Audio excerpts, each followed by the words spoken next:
Halo guys, selamat datang di Sun Channel. Apa kabar? Semoga kalian sentosa dan tetap bahagia. Oke guys, kali ini saya akan bawakan alur cerita film Captain America The First Avengers yang rilis pada tahun 2011. Disutradarai oleh Joe Johnston dengan beberapa aktor ternama seperti Chris Evans sebagai Steve Rogers atau Captain America, Hayley Atwell sebagai Peggy Carter, Hugo Weaving sebagai Johan Smith atau Red Skull, Sebastian Stan sebagai Bucky Barnes, dan nama-nama besar lainnya.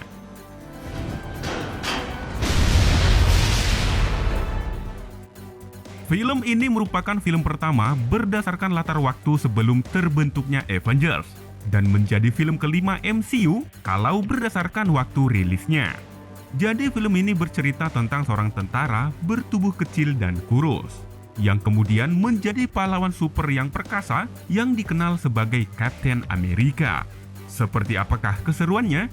Yuk mari kita simak alur ceritanya.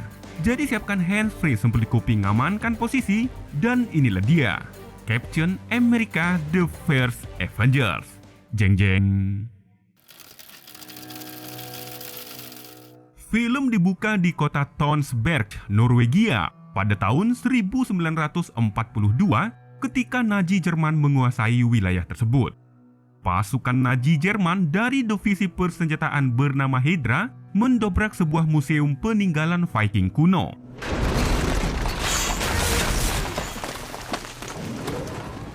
Pasukan ini dipimpin oleh Johan Smith yang percaya bahwa tempat ini ada sebuah benda bernama Tesseract yang merupakan peninggalan Dewa Odin. Salah satu penjaga tewas akibat tertimpa reruntuhan, sementara yang satunya berusaha berbohong bahwa benda itu hanyalah mitos.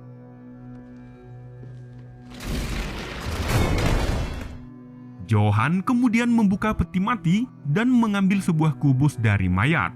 Lalu ia membuangnya karena Tesseract yang asli berada di balik dinding kayu dengan ukiran pohon kehidupan.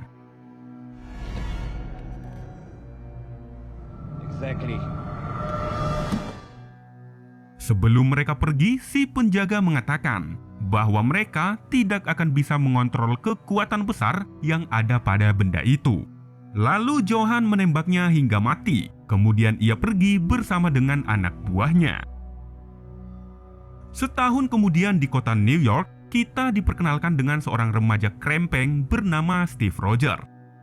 Ia sedang mengikuti seleksi untuk mendaftar sebagai tentara Amerika yang akan dikirim untuk berperang melawan tentara Nazi.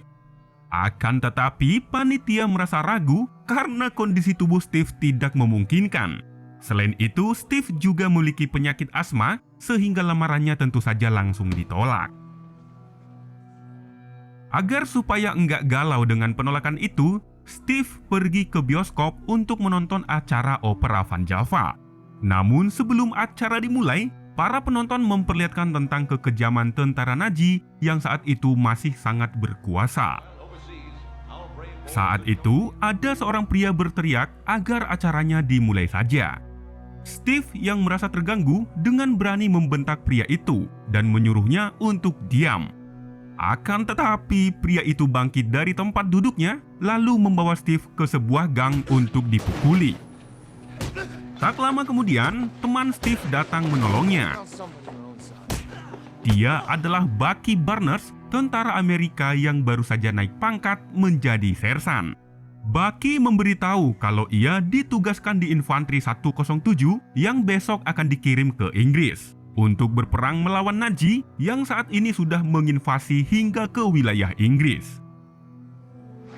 Namun sebelum berangkat, Bucky mengajak Steve ke pameran masa depan yang akan diadakan malam ini. Ketika Bucky sedang godain cewek, tiba-tiba acara pameran pun dimulai.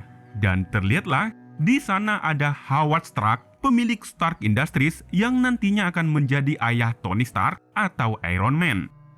Namun saat ini dia masih bujangan dan masih doyan godain cewek. Di sini Howard memamerkan prototipe mobil masa depan yang masih dalam tahap pengembangan. Sementara itu, Steve melihat poster pendaftaran tentara. Ia kemudian pergi ke sana dan berpikir untuk mendaftarkan diri lagi. Lalu Bucky menyusulnya dan sedikit memberi saran agar Steve mencari pekerjaan lain yang lebih baik saja, karena sudah 5 kali dia ditolak menjadi tentara. Namun Steve berkata bahwa ia juga berhak mengorbankan dirinya sama seperti pemuda lain yang ikut berperang membela negara. Maka dari itu ia akan terus mencoba. Hal itu pun menarik perhatian seorang pria yang tak sengaja mendengar perkataan mereka. Setelah itu, Steve memasuki ruang pemeriksaan fisik dan bertemu dengan pria yang menguping tadi. Ternyata dia adalah seorang ilmuwan bernama Dr. Abraham Erskine. Di sini Steve mulai diinterview tentang motivasinya menjadi tentara meskipun sudah 5 kali gagal. Setelah sesi tanya jawab yang singkat, Steve akhirnya diterima menjadi tentara. Kemudian kita beralih ke markas divisi ilmiah milik Nanji yang disebut sebagai Hydra. Disinilah Johan membawa kubus Tesseract yang ia curi. Dengan bantuan Dr. Armin Zola yang merupakan ilmuwan kepercayaannya, ia berhasil memanfaatkan kekuatan Tesseract untuk melengkapi persenjataan pasukan Nazi.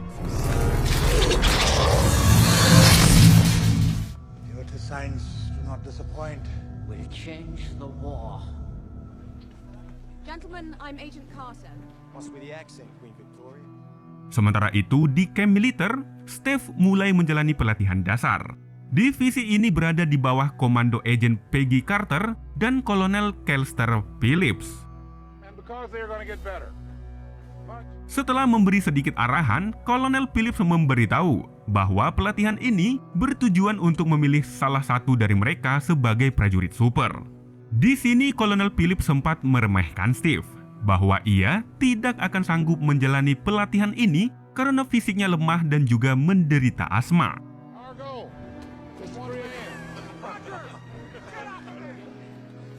Namun meskipun begitu, Steve tetap menunjukkan semangat dan pantang menyerah.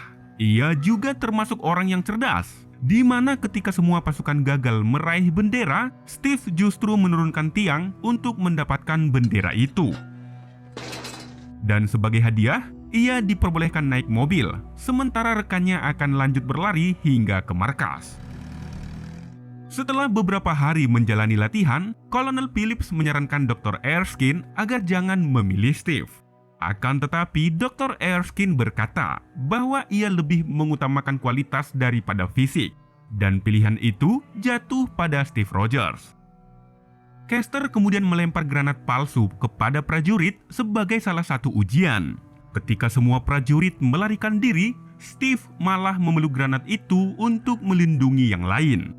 Mereka pun sadar bahwa ia memiliki jiwa pahlawan yang sesungguhnya.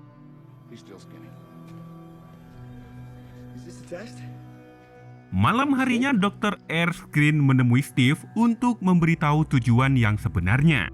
Jadi, Erskine pernah menolak untuk bekerja sama ketika Naji mengetahui serum buatannya, yang mana serum itu bisa memberi kekuatan super bagi manusia.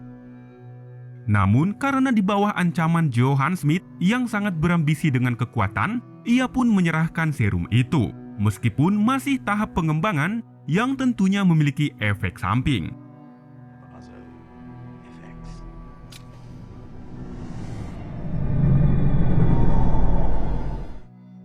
Erskine mengaku kalau serum itu sudah disempurnakan dan akan diterapkan pada Steve.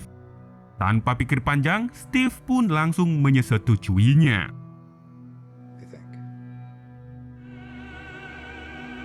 Di sisi lain, John Smith mengetahui kalau Erskine bekerja pada militer Amerika dan akan kembali melakukan percobaan serum prajurit super. Maka dari itu, ia mengutus seorang agen untuk menghentikan Dr. Erskine. Keesokan harinya, agen Carter mendampingi Steve, mengantar Steve untuk menjalani proses penyuntikan serum. Sepanjang perjalanan, Steve memberitahu bahwa ia sering dipukuli hampir di setiap gang yang ada di kota Brooklyn ini. Mendengar itu, agen Carter pun hanya tersenyum.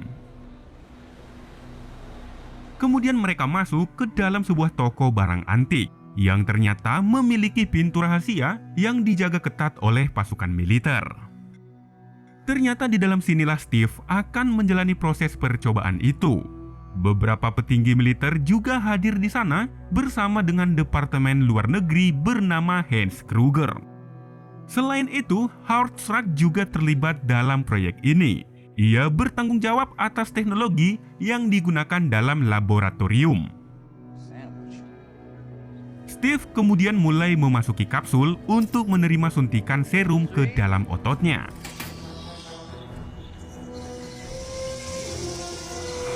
Lalu kapsul ditutup sehingga Steve tidak ada waktu untuk buang air kecil.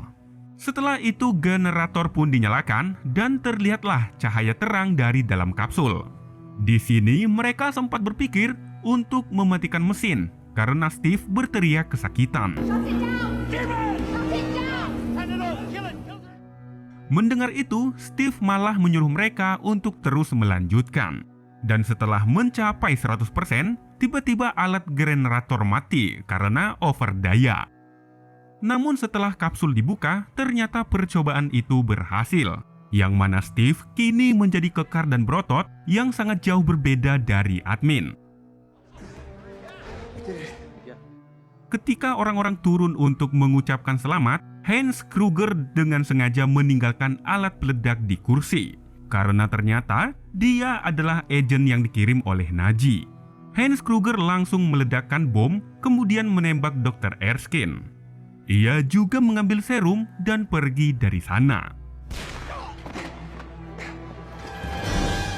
Sebelum tewas, Dr. Erskine seolah memberi isyarat agar Steve menggunakan kekuatannya untuk kebaikan. Kruger berlari keluar, kemudian masuk ke dalam mobil bersama rekannya yang sudah menunggu. Agent Carter menembak rekannya itu sehingga mobil mereka terhenti. Kruger lalu mengambil mobil kuning Pak Togar, kemudian berusaha menabrak Agent Carter. Beruntung ia diselamatkan oleh Steve.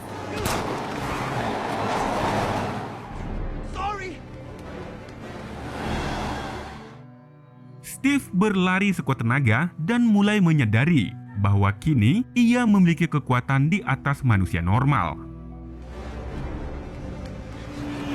Steve akhirnya berhasil melompat ke atas mobil, namun mobil itu menjadi oleng sehingga terguling di tengah jalan.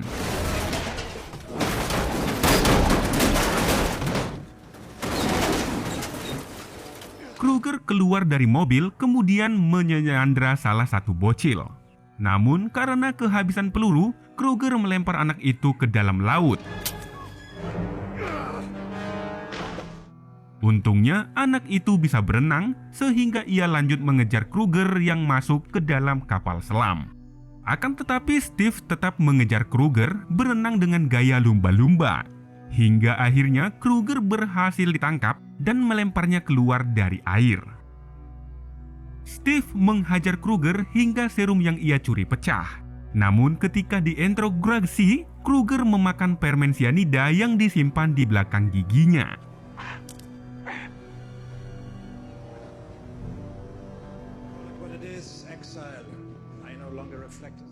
Sementara itu di tempat lain, Johann ditemui para petinggi Nazi yang diutus oleh Adolf Hitler. Mereka memberitahu bahwa divisi Hydra yang dipimpin oleh Johann tidak menyumbangkan senjata apapun pada Nazi.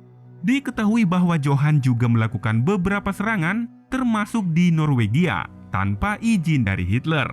Maka dari itu, Hitler berniat menghentikan Johann.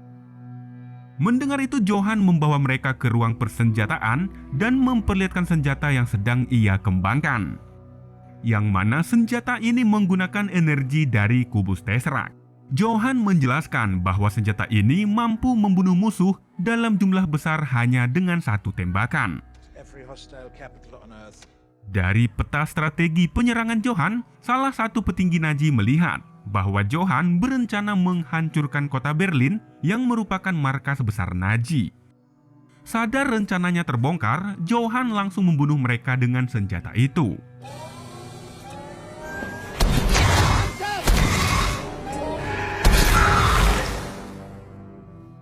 Setelah membunuh para petinggi Nazi, Johan menyatakan bahwa saat ini Hydra memisahkan diri dari Nazi dan akan menguasai dunia. Hail Hydra! Hail Hydra!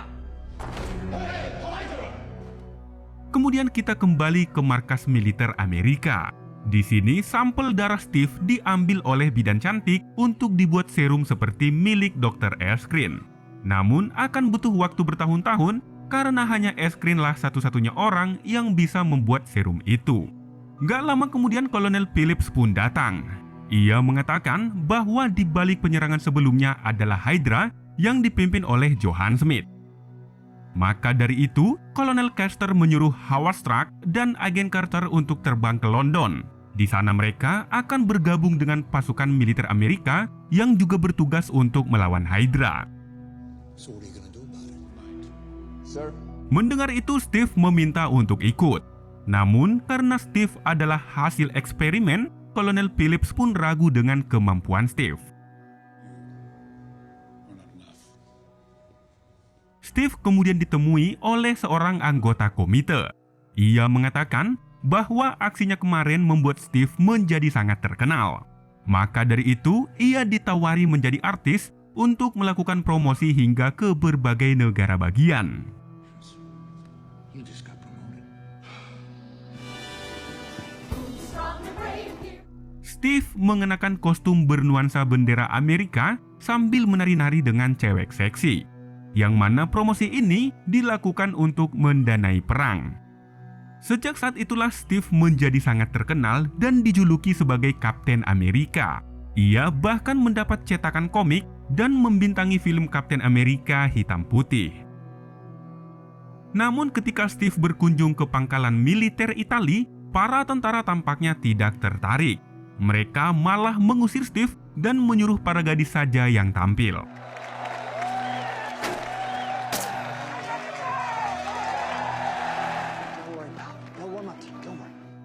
Kemudian ketika beristirahat, Agent Carter menemui Steve yang sedang merenung. Yang mana Steve hanya memiliki dua pilihan, menjadi artis atau menjadi tikus percobaan di lab. Carter juga memberitahu bahwa 200 orang prajurit dari infanteri 107 dikirim melawan Hydra. Namun yang kembali hanya 50 orang, sementara sisanya tidak diketahui. Mendengar itu, Steve pun langsung teringat dengan sahabatnya Bucky yang berada di infanteri 107. Steve kemudian mendatangi Kolonel Phillips untuk mencari informasi tentang Bucky. Akan tetapi Phillips beranggapan, sekalipun Bucky masih hidup, ia pasti sedang ditahan. Sementara jika ingin menyelamatkan mereka, akan memakan korban yang lebih banyak. Merasa Phillips tidak akan mengirim bantuan, Steve nekat pergi sendiri. Ternyata Agent Carter juga mendukungnya sehingga ia meminta Howard Stark untuk mengantar Steve.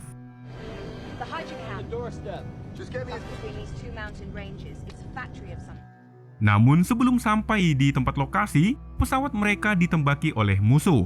Steve menyuruh Carter dan Howard kembali ke markas, sementara dirinya akan terjun sendirian. Setelah mendarat, Steve menyelinap masuk ke kamp Hydra dengan menaiki mobil truk.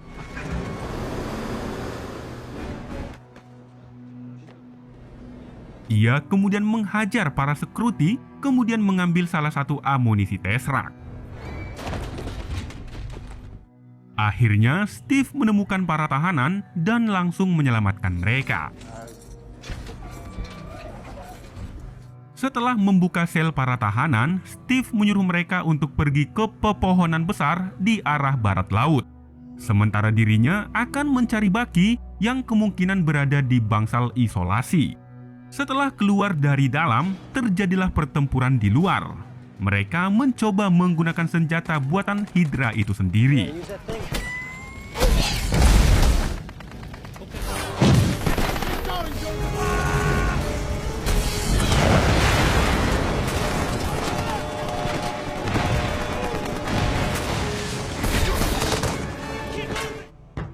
Johan yang mengetahui kalau pasukannya kalah, memutuskan untuk menghancurkan tempat itu dengan bom waktu.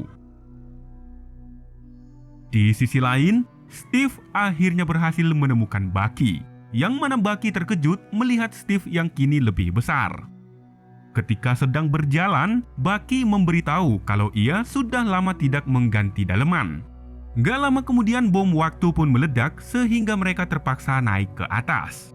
Sesampainya di atas, ia bertemu dengan Johan dan Dr. Jola yang menantangnya untuk jotos-jotosan.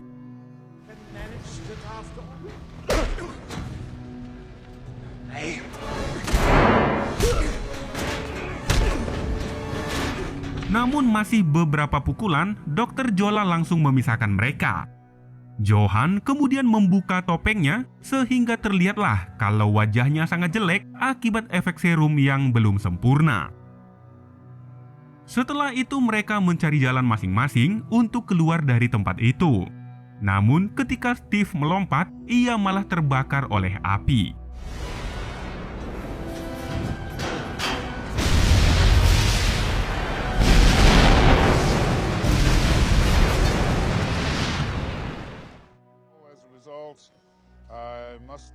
Setelah kejadian itu, Agent Carter memberitahu kalau pesawat pengawas tidak menemukan adanya tanda kehidupan di lokasi ledakan. Dengan begitu mereka pun yakin bahwa semua tahanan tewas termasuk juga Steve. Kolonel Phillips pun menyalahkan Carter atas kejadian ini. Nggak lama kemudian terdengarlah suara ribut di luar. Dan setelah diperiksa, ternyata itu adalah Steve yang berhasil menyelamatkan tahanan perang yang ternyata jumlahnya mencapai 400 orang. Hal itu pun membuat Philip senang sehingga ia tak jadi marah pada Carter.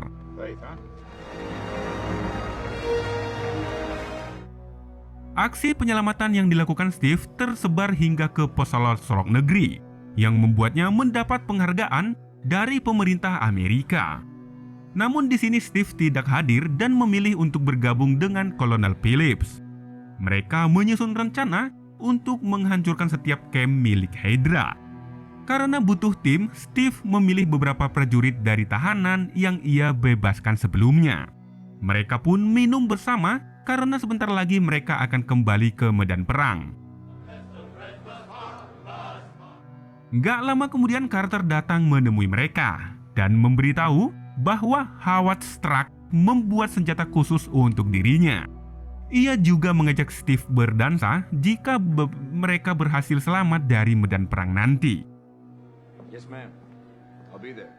Keesokan harinya, Howard Stark mencoba meneliti senjata Tesseract yang ternyata memiliki energi yang sangat besar. Gak lama kemudian, Steve datang ingin bertemu dengan Howard. Ia sempat digoda staf cewek seksi yang berusaha menciumnya.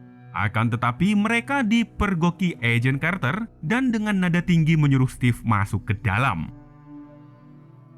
Setelah masuk ke dalam, Howard memperlihatkan beberapa senjata pada Steve, yang mana Steve lebih tertarik dengan perisai bulat yang terbuat dari logam vibranium. Namun ketika Steve menanyakan ketahanan perisai itu, Agent Carter langsung menembaknya dengan sangat agresif, sekalian untuk menguji ketahanan perisai. Yes, I think it works. I had some ideas about the uniform. Setelah waktunya tiba, Steve dan rekan-rekannya mulai menyerang markas Hydra satu persatu.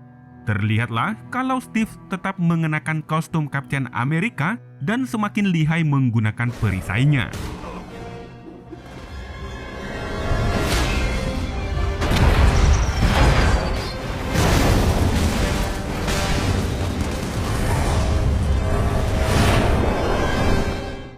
Di tengah pertempuran, Steve dengan sengaja memperlihatkan foto Carter ke kamera karena ia curiga bahwa Carter cemburu ketika ia kepergok berciuman. Sementara itu Johan semakin marah atas penyerangan yang dilakukan Amerika. Maka dari itu, ia menyuruh Dr. Jola untuk segera menyelesaikan tugasnya, yang yaitu mempersiapkan senjata penghancur massal yang akan dijatuhkan ke beberapa kota.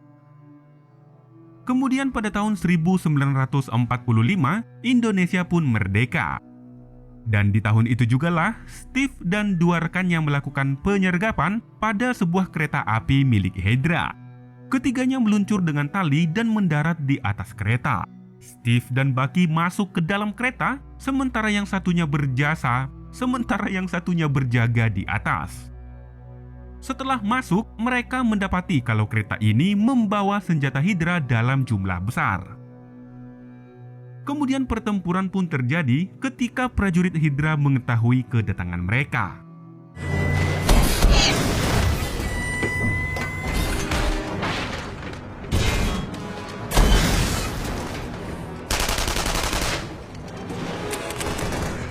Di tengah perkelahian itu, Steve terpaksa membantu Bucky karena kehabisan peluru.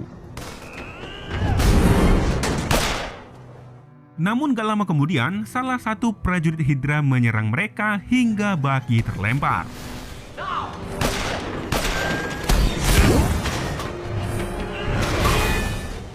Setelah melumpuhkan musuh, Steve berusaha untuk menyelamatkan Bucky. Akan tetapi sayangnya Bucky malah jatuh ke jurang.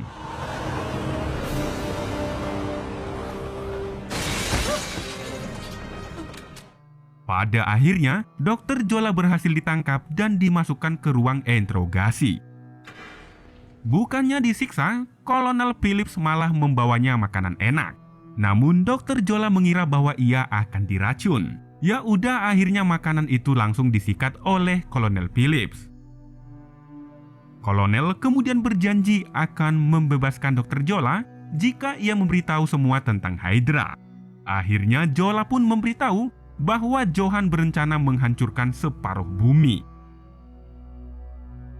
Sementara itu Carter menemui Steve yang bersedih atas kepergian sahabatnya. Carter pun memberi semangat agar Steve tidak berlarut dalam kesedihan. Pagi harinya Steve mengadakan rapat di markas militer. Mereka membahas penyerangan Hydra yang akan dilakukan dalam 24 jam lagi. Mendengar penjelasan Philip, Steve pun membuat rencana, yang mana dirinya akan pergi ke markas Hydra untuk menemui Johan secara langsung. Saat itu juga Steve langsung berangkat dan mulai menyerang anak buah Hydra sekaligus.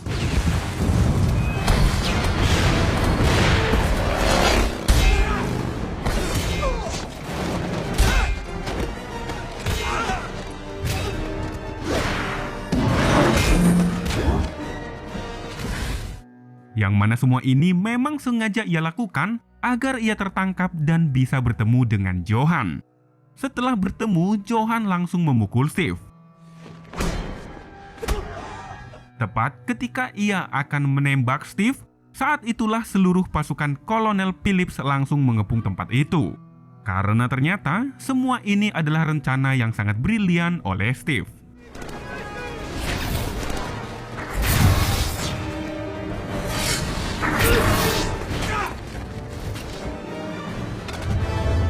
Di tengah pertempuran itu, Steve mengejar Johan yang berusaha kabur menggunakan pesawat. Ia melewati para prajurit Hydra dengan melompat ke rantai seperti Tarzan. Ketika Steve gagal mengejar pesawat itu, Phillips dan Carter datang membantunya.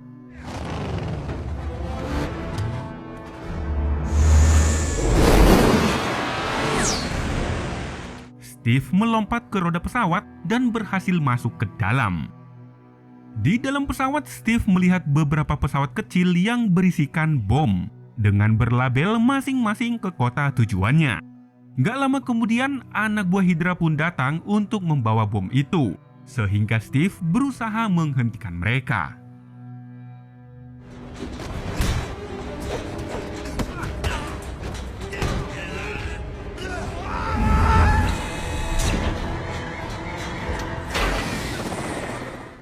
Steve bahkan sempat keluar dari pesawat besar dan melanjutkan pertarungan di atas pesawat bom. Namun, Steve akhirnya berhasil merebut pesawat bom itu dan membawanya kembali ke dalam pesawat besar.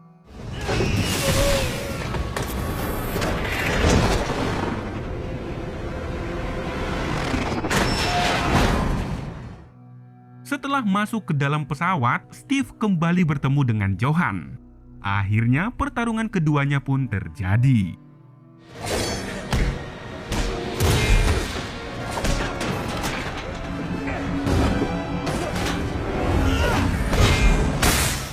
Di tengah pertarungan itu, Johan mengambil Tesseract yang digunakan sebagai bahan bakar pesawat. Tiba-tiba saja benda itu bersinar sangat terang yang membuat Johan hilang entah kemana.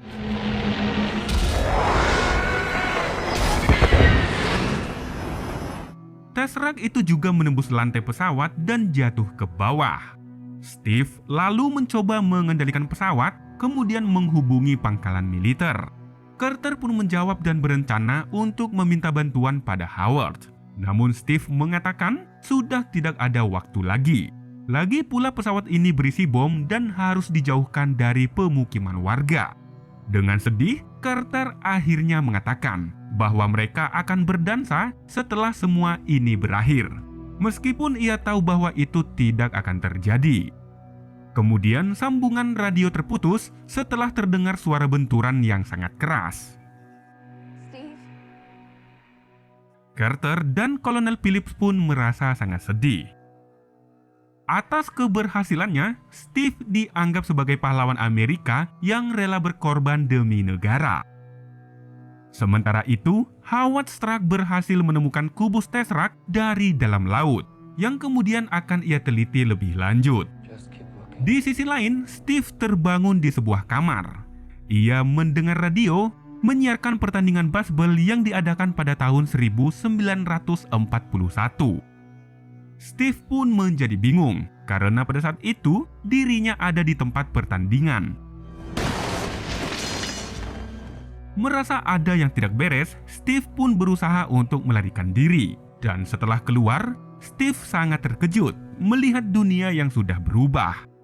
Steve kemudian ditemui oleh Fury yang merupakan pemimpin dari sebuah organisasi rahasia.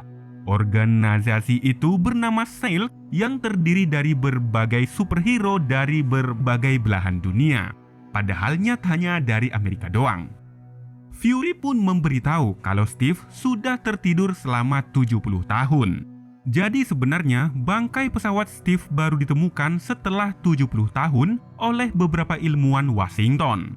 Dan setelah masuk, mereka menemukan Kapten Amerika dengan keadaan beku. Di akhir film, Fury kembali menemui Steve dan mengajaknya untuk bergabung menyelamatkan dunia.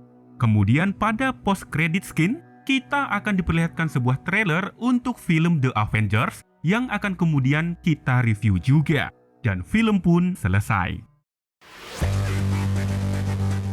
Jadi itulah alur cerita film Captain America The First Avengers guys. Semoga kalian suka dengan alur cerita yang saya bawakan. Pesan yang tidak ada dalam film ini yaitu rokok adalah teman terbaik ketika lagi nongkrong di dalam WC. Mohon maaf atas segala kesalahan yang ada dalam video ini. Sekian dari Sun Channel, terima kasih telah menonton dan sampai jumpa di video berikutnya. Bye.